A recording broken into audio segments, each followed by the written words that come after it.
embryology, someone has to really squeeze your own brain to understand everything. So try and be ready to squeeze your brain completely, so that you probably could understand the fetal brain. This is what the brain autopsy, which we only do the fetal brain autopsy. This is all photograph which we have only taken. This is an external surface of the brain. If you cut the brain in the mid-sagittal section, and this is the last is if you cut the brain in the coronal section. There are a few things in this brain. One is the ventricular system, another is the cerebral cortex and the cortical development. Third is going to be the corpus callosum and CSP development, posterior fossa development, ventricular architecture development. Last is going to be the limbic system development, and the last is going to be the spine. If you take these 7 things together, then you know that you are dealing with the fetal brain and the fetal brain embryology. Now, you know that there are initially there are going to be the 3 vesicles, and from these 3 vesicles, probably the entire brain develops prosencephalon, mesencephalon, and telencephalon. These are the 3 brain vesicles which are going to be there, and from there the entire brain is like prosencephalon is the first one, then the mesencephalon, and this is going to be the rhomencephalon, from where the entire, it will again from 3 it will go divided into the 5, and from there the entire fetal brain is going to be developed. So it was initially like that, then more development. The entire concept is simple, one thing. The cerebral cortex develops much faster than the hindbrain, or the cerebellum, or the brainstem, or the midbrain. So because cerebral cortex develops faster, much more, and the area of the skull which remains fixed, so it is trying to occupy the space much more. So it will push your midbrain and the cerebellum, which was quite high initially, it throws them back. And because the surface increases, you will have, if I look at the carpet, if the carpet is quite clean as per the room size, if this carpet is say 10 times the room size, what will happen? There are going to be some grooves and curves, and this is exactly what your sulci and gyra is. And that's what we try to look at, the sulcation and the gyration. If it is not there, it's a problem, because the brain hasn't grown, and so you need this is a neural migration disorder.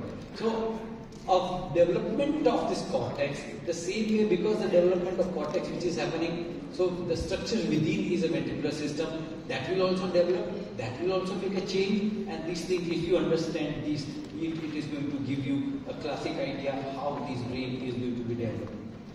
Try and understand the primary difference between the size of the system. This is a 25-acre brain. You have got a good cerebral cortex, good corpus callosum, good thalamus. Then the pontine circle, this is the pons.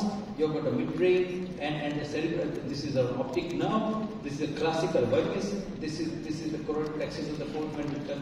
This is aqueduct, fourth ventricle. That's how the lateral ventricle, third ventricle, aqueduct, choroid, fourth ventricle. And that's how the things are there. Normal 25 weeks. Look at a 17-week, a bit of corpus callosum which is there, a small vermis not yet developed. 15-week, practically corpus callosum not seen, a small bit of vermis which is seen, but at 12-week, no corpus callosum, little small vermis which is visible. So you need to understand the development of vermis, you need to understand the development of corpus callosum, you need to understand the development of cerebral cortex, you need to understand the development of ventricular system. Then you probably understand why it has gone from this to this and this. So that's where you will probably understand, or you will have a very clear picture about how this system is going to be there. Go again, a third ventricle, aqueduct, this is the fourth ventricle, vermis, pons, and classical cerebral cortex. From here, there is no corpus callosum which is at 12 weeks. Look at an aqueduct, much higher. Look at the aqueduct, much lower.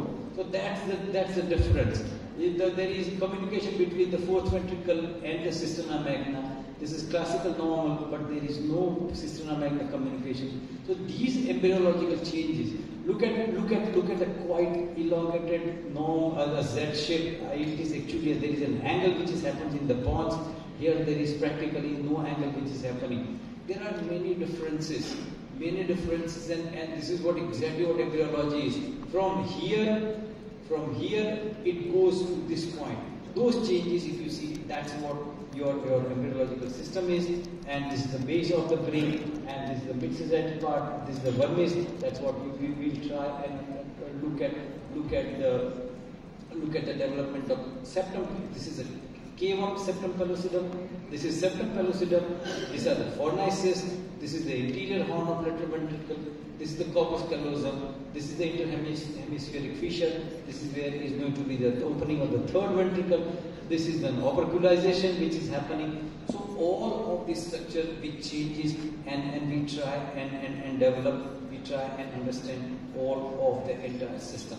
So what we try to let us first try and understand the ventricular system, which was diagnosed, how to have. This is what we know, that there are three vesicles. This is the prosencephalon. Actually, you see that it has started dividing into two halves. Then this is the mesencephalon. This is the third ventricle, which is at the highest point, and this is the romencephalon, where the entire osteofossa is going to be developed. But at 7 weeks of the gestation, this is actually the three vesicles which can be seen. 1 and 2 half of prosencephalon, third ventricle, romencephalon. This is how you can evaluate them. And this is what I'm talking about, 7 weeks of the gestation. CRL 18 millimeter. If you are looking at a CRL 18 millimeter, what you are going to do? Measure CRL, look at the cardiac activity, scan is done. Am I right? Let us go beyond. This is one brilliant human brain during 31st trimester screening by Shirley and Joseph Altman. They took multiple histological pictures and they combined together and created by a 3D artificial picture that this is going to be the cerebral cortex, this is going to be your romencephalon, this is the third ventricle. Look at this ultrasound picture.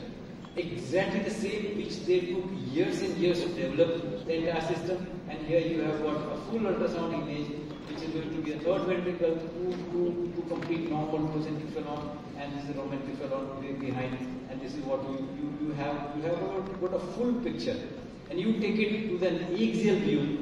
This is what the axial view is. This is a cerebral hemisphere, this is where it is going to be there. This is the third ventricle, and this is the romencephalon, which you can do it even at the 17 weeks you will be able to diagnose. So you have that much of detailed information. Even the brain development at 18 mm of CRL, 7 weeks of the gestation, you can get it this way. And at 21 CRL, from 17 only increase of 4 mm CRL, it is at 21 mm of CRL, you have got a full developed ventricular system. From here, we have got a third ventricle, this is a full developed ventricular system. 4 mm increase in the size means addition of 5 days of the gestation. Okay, because the rule is simple. The fetus should grow 1 millimeter every day before 7 weeks of the gestation. So it is make of a 5 mm difference and 4 mm, that means you are talking about 4 or 5 days. From 4 or 5 days, you have a complete ventricular system which was not in existence, now it has developed. That fast, rapid embryology which is happening in the fetal brain. This is the third ventricle, again this is an aqueduct, and you have got a full developed romencephalon which you can diagnose right there in the first trimester of the pregnancy. Now you are talking about 45 mm CRL, a full developed, full blown ventricular system. You have got a complete development of the romencephalon which you can identify. So there are many things. Now showing the same 7 week, 8 week, 11 week, 13 week. Look at the position of the romencephalon. Romencephalon is quite high up in the head, third ventricle. It is growing, it has started falling back because of the growth of the lateral ventricle, and the lateral ventricle has grown right up to this point, and romencephalon has gone, or osteofossa has gone quite far. So from 7 week to 12 week, the entire system of the intraventricular system has changed. So this is what you can assess of the fetal ventricular system right there at the 12th week of the gestation. This is graphics, this is MR, and this is ultrasound. You can correlate everything, artificially drawn things with an MRI, static MRI, very high resolution, but the power of ultrasound, simpler your transvaginal probe, can give you that much of information about the ventricular system. Look at the 12 week of the ventricular system, where you can have just like you can have the full ventricular system, which you can diagnose lateral ventricle, third ventricle, posterior fossa plate, and everything which you can have those things which are diagnosed. Aqueduct, which was visible on 2D, and now you can see an aqueduct, a shift of the aqueduct. This is the shift of the aqueduct which was here, much smaller and much smaller. From big aqueduct, smaller, going behind and smaller. So your aqueduct, that can be seen, and the importance of aqueduct is, there are many importance. One, shift of aqueduct towards occiput will tell you the diagnosis of posterior, open neurologic defect. Again, dilated aqueduct with a posterior fossa cyst, it's a leg pouch cyst. Normal or a narrow aqueduct with a posterior fossa cyst, you are talking about vermian agenesis, vermian hyperplasia. Early, I am talking about 12 week, 11 week, 12 week evaluation. So these things make a lot of changes in your evaluation. So your 3D can give you loads of information like that. So for the posterior fossa, you have got a complete evaluation. Like, look at this. This is the falx cerebri skull, falx cerebri transmit the butterfly sign, going it across here. This is the aqueduct which is seen. This is an aqueduct which is seen. This is the choroid bar. This is white line is a choroid bar. Cerebellar hemisphere. This is the developed vermis which is going to be there. The same, the entire ventricle, the entire brain vesicle, you can diagnose like this. This is one lateral ventricle, another lateral ventricle, aqueduct, third ventricle. Look at classical, why we call it as a rhombencephalon? Because it's the shape of the rhomban. So it's a rhombencephalon because the shape is like this. This is the roof of the rhombencephalon, from where the entire cerebellum and those things are going to be developed. This is a posterior fossa evaluation, right axial, coronal, anesthesical. All these posterior fossa can be evaluated. And here, most important point here is the choroid plexus of the fourth ventricle.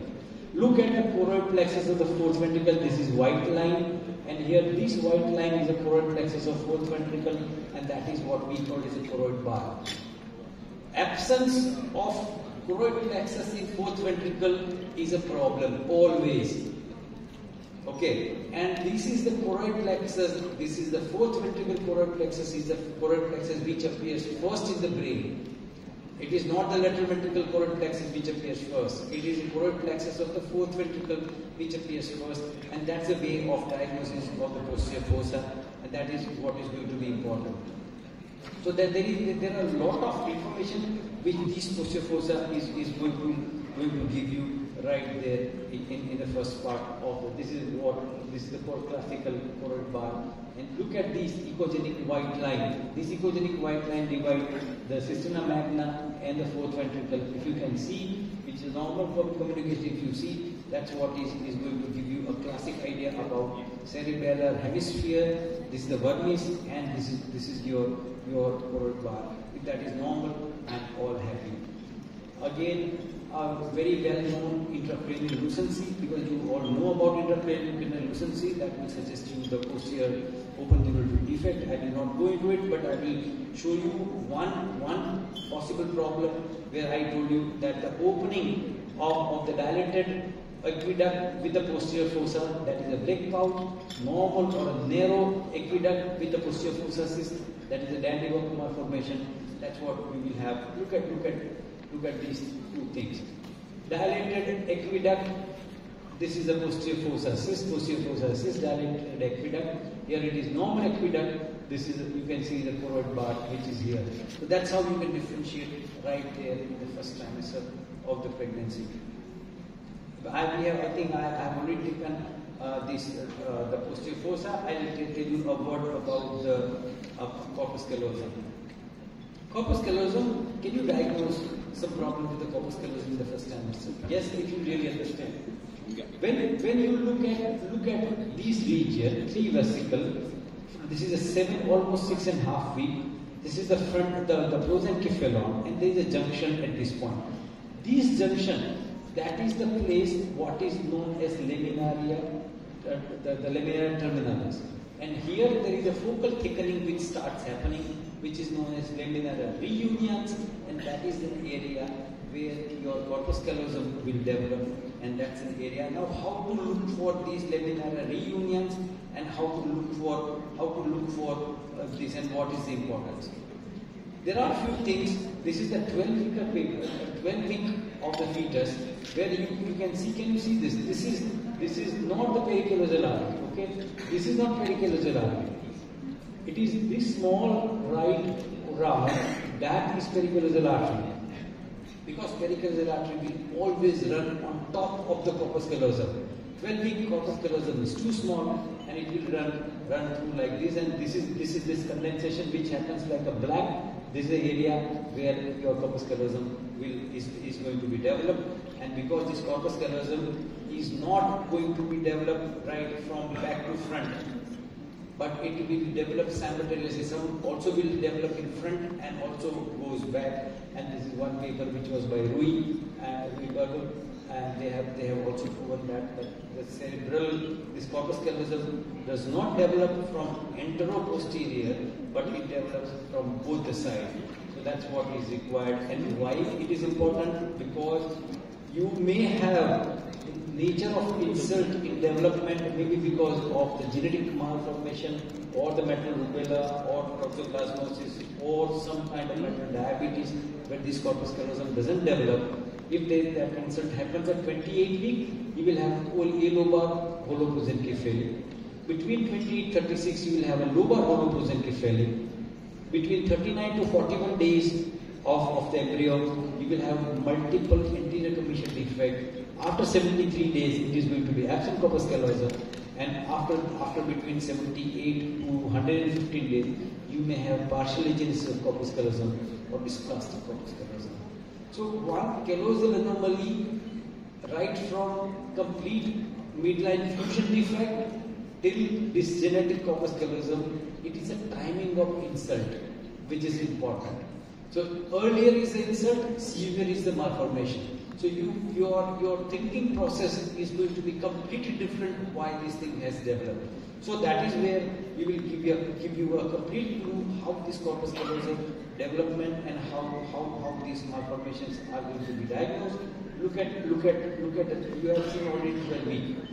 This is the 15 week. Such a small corpus callosum which was there, and this is the one ultrasound image for that. You will have this small round structure that's a corpus callosum at 16 week. This is at 16 week small corpus callosum.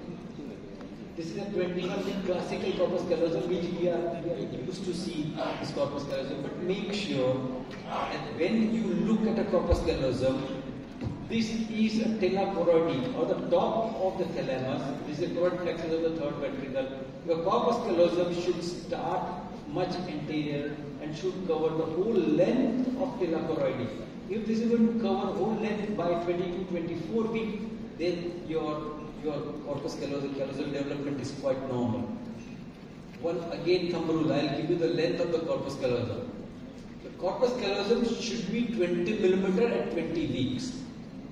And then it grows by 2 millimeter every week. That is the normal biometry. So at 25 weeks, I will expect 20 plus 5 multiplied by 2, that is 10. 20 plus 10 is 30 millimeter. At 25, I will expect 30 millimeter of corpus callosum, and that is how I will be looking at our corpus callosum. A same way about a word about the CSP development. You know that these laminar reunions thickening will happen, and these laminar reunions, which was quite thick initially, that is the reason why before 16 weeks you may not be able to see the CSP. CSP may be thick without any fluid, which is normal. After 16 weeks there has to be fluid which should be present. If there is a thick corpus callosum, after 16 weeks it's a pathology. Okay, so these cavity which was thick, then the cavitation happens, and then eventually the fluid will collect between the two halves of the hemisphere, and that's what the development of CSP. And any problem with the CSP where there is a fluid which is not there or absent septum pellucidum, there is the communication, and that's where because why With the absent septum callosum, we possibly think about the eyeball or the optic tract malformation because I'll tell you the reason. Again, the entire system is embryological. In diencephalon development, there is a development of what is known as root case pouch, and these pouch usually just at the end of the third ventricle, where this develops, and then it gets cut off like this. At this point, you have neurohypophysis coming from the brain, but adenohypophysis coming from root case pouch. So when there is a problem which is happening at insert happening at this region sometime, what will happen?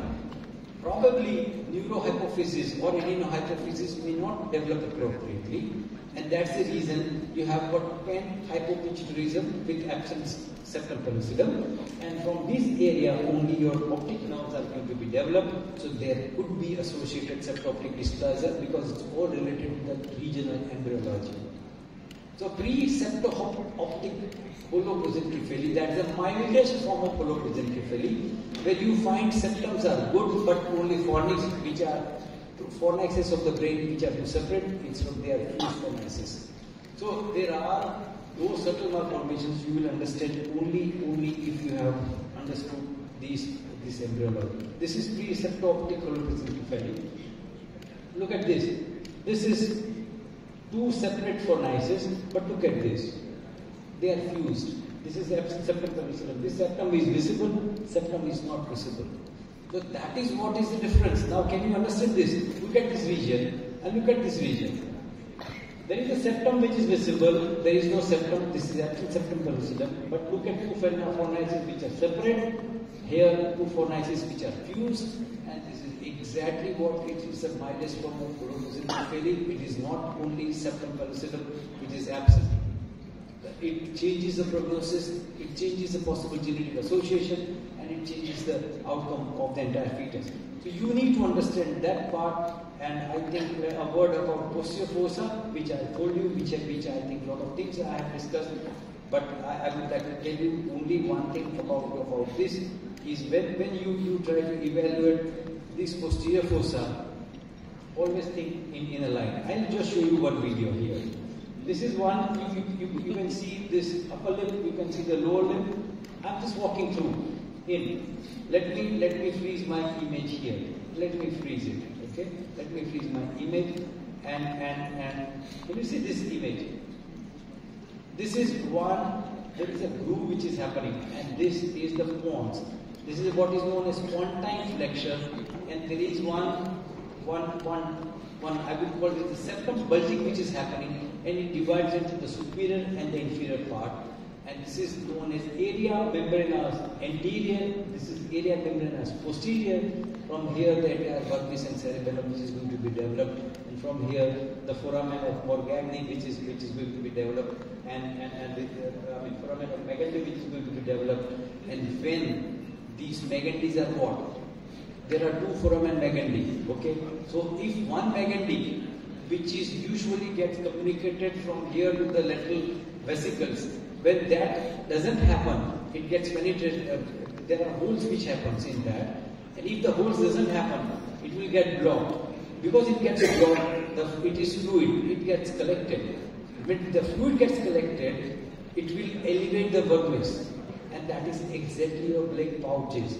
Why we call black pouch cyst has got a good outcome? Because there is a normal development of vermis. It is only there is the path which should allow fluid to pass in. It is not allowing to pass in. It is creating a cyst, and it is just because of that cyst your vermis is tilted and little bit elevated. That's what a classical black pouch is. If you understand this black pouch anatomy, then you know that okay, these things are quite normal, and which is because the development of vermis is quite good. I'm okay. That child is always going to create a good. This was by Robinson. That work was done by Robinson, and they have given us a classical information like this. So this is one. If I cut it, this is a romencephalon. This is what I have already shown you this slide. So I think I've shown some different parts, and this is what roof of the romencephalon, and this roof of the romencephalon like this, and from there from roof it is the rhombic lip which develop and which will lead to the development of vermis. And here, if this is not developed, you may have vermian agenesis or vermian hypoplasia, depending upon the insert and what extent this has developed or it has not developed. So I would like to tell you a couple of things here, that whenever you understand the embryology much in detail, then you probably understand each of the structure much better, and you understand this nipple, and this is where we have intracranial lucency, choroid plexus. This is the choroid plexus, and you diagnose this nipple translucency, and this is how you diagnose choroid bar. I will give you a glimpse of choroid bar right now. This was the choroid bar paper by me and Dario Palladini, and it tells you one thing. I am showing you real autopsy specimen. This is a mid-sagittal section. Here I have opened the occipital bone. This is cerebellar hemisphere, another cerebellar hemisphere. This is the vermis. Can you see a little less ecogenic area?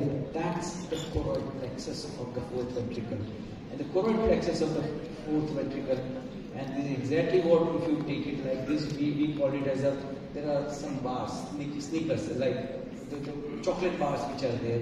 Just imagine that as a bar. If it's a normal bar, I am happy, posterior fossa is fine. If it is broken, two parts, there are some issues. And then try and think why it is like this. Just putting it across like this is again a classical choroid plexus or a choroid bar which is there, which we have seen and where these problems can be associated, and which are things which are one more paper about the early second trimester malformations which could be diagnosed right like this. A word about posterior fossa cyst, where the choroid bar was quite abnormal. This was one case where posterior fossa cyst, can you see the posterior fossa cyst which is absolutely abnormal. This was case of it turned out to be trisomy 21, and this is our posterior fossa. I'm just giving you a cyst which is again a posterior fossa cyst.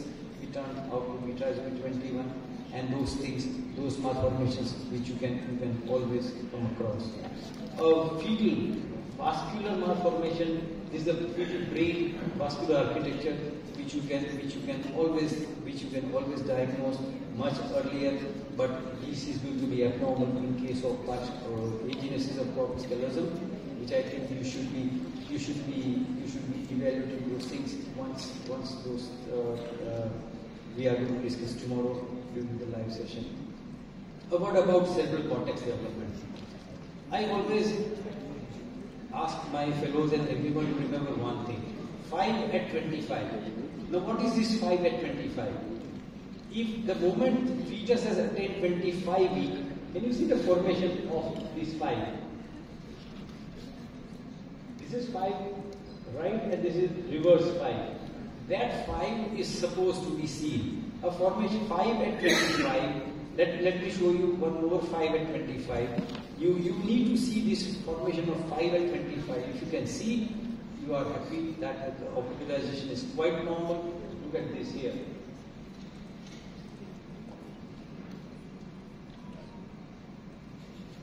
So this formation of 5 is going to, by 25 week, this is 26 week, that 5 is done. This is the reverse side of the 5. So 5 at 25, which should be seen, quite visible, and according to that, you need to see the cerebral cortex development. What about fetal spine? As I have already shown you this image, like at 6 weeks, this is again spine at 7 weeks of the gestation. You can have this 7-week spine. You can, I mean, there are many things which you can just try and evaluate at earlier of the gestation. But whenever you are evaluating the fetal brain during your second trimester screening, I'll show you 3 good clips. One axial clip like this. You see the midline falx, CSP, posterior fossa, fourth ventricle here. Now the difference between the CSP and the fourth ventricle is CSP is longer than broader. CSP, the fourth ventricle should be broader than longer.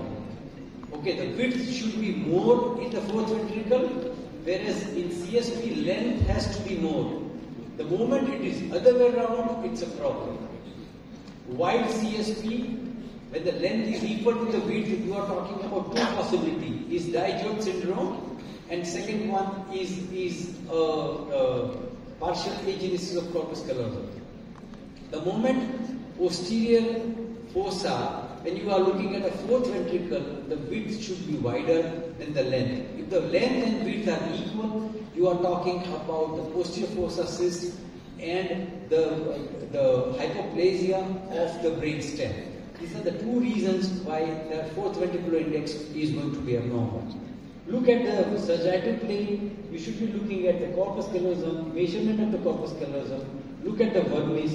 Look at the tectum. Look at the tegmentum. Look at the third ventricle. Look at the cerebral cortex. And when you are evaluating the coronal plane, look at the septum pellucidum. Look at the.